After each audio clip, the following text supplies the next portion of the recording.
if we go back to the graph there now, we notice, let's just go back and see these tangents. Because what might be the best thing to do, if we pull every single one in, if you hold the shift button in and drag every tangent handle in, you'll know that it's literally being sharpened to the point that it's definitely going right down.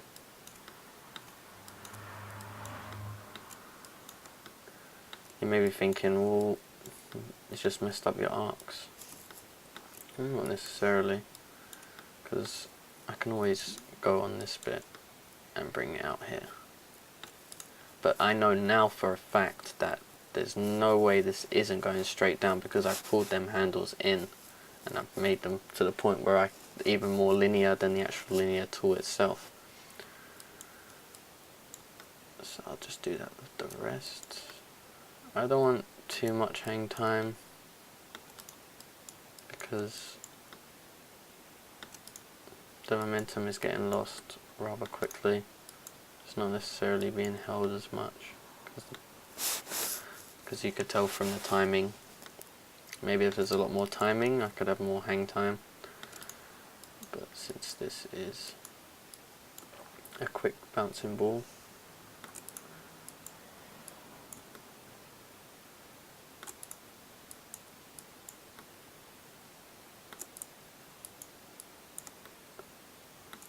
this method might not be quite orthodox for most animators, since traditional animators essentially animate from what they see and not exactly what editor they have.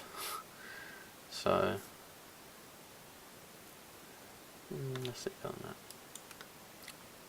Yeah, you're gonna run into these type of things sometimes, depending on like where your keys are when you're adjusting timing. Like generally, like a rule of thumb is try and make sure at least you could put a breakdown in. So like if for instance in between these I can put a breakdown in at frame 4, or I could put a breakdown in at frame 2 if I had this at 0, sorry, or frame 6. You generally don't really want to animate in odd numbers. You want to try and animate at least on 4s or 2s. Try and get, because the more information you put in Maya, then that's what you're going to get. Because if you put less information, that's what you're going to get. You're going to get less information. So the more stuff you put in, the more stuff you're going to get out of it. So now going back, looking at this as a whole, I'd say it looks okay, rather well. I'll go back to the left view I was animating in, and I'll press play.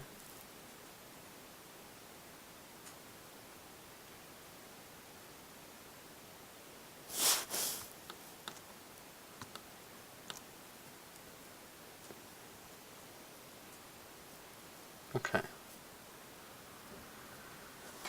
So we have that up and down motion sorted for now.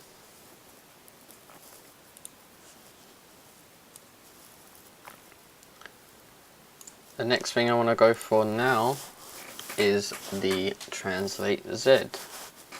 So now, knowing that my ball is bouncing from this point to this point and we're bouncing between, we want our ball to move from screen left to screen right, which is the translate Z. And you'll be able to notice this if you have the HUD on. If you go to show and make sure this is selected, then you'll be able to notice in which translation you'll be working in.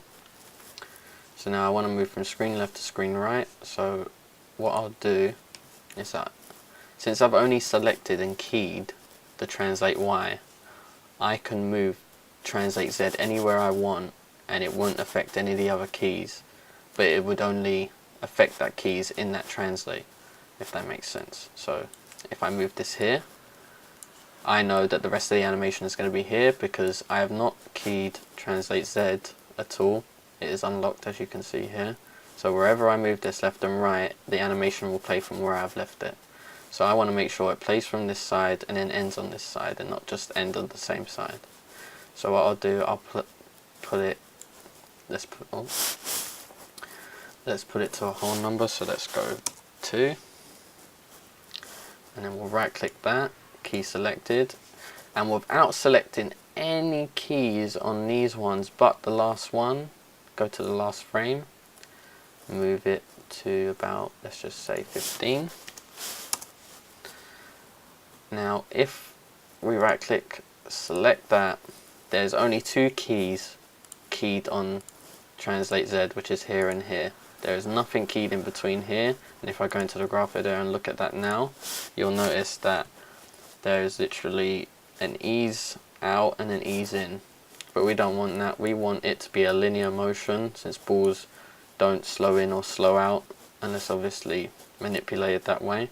But in a sense of a ball being dropped or kicked around, it will tend to travel in a linear motion until it loses that energy. So what I'm going to do is just select the linear tool here, the linear tangents, and that's literally going to go from point A to point B without any slows or fast or speeds up. It's just literally going to go at a constant pace until it stops.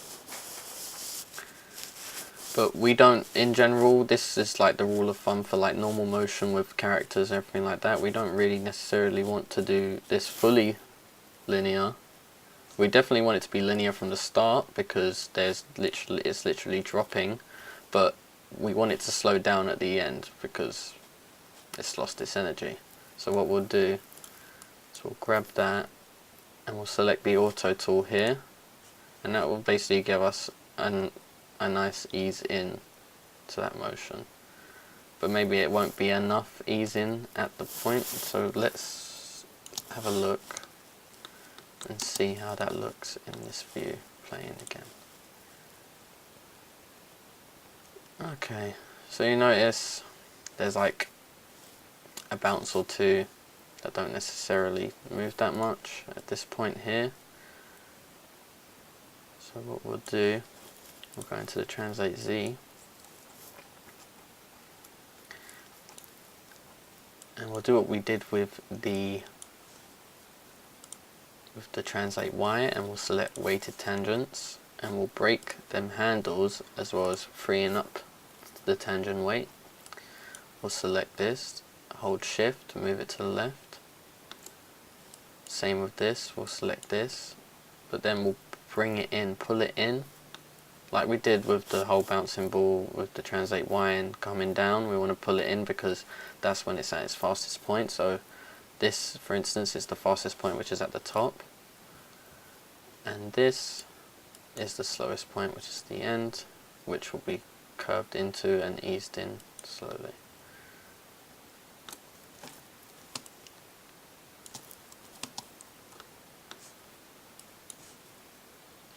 So if we have a look now, notice it comes to a stop fairly quickly.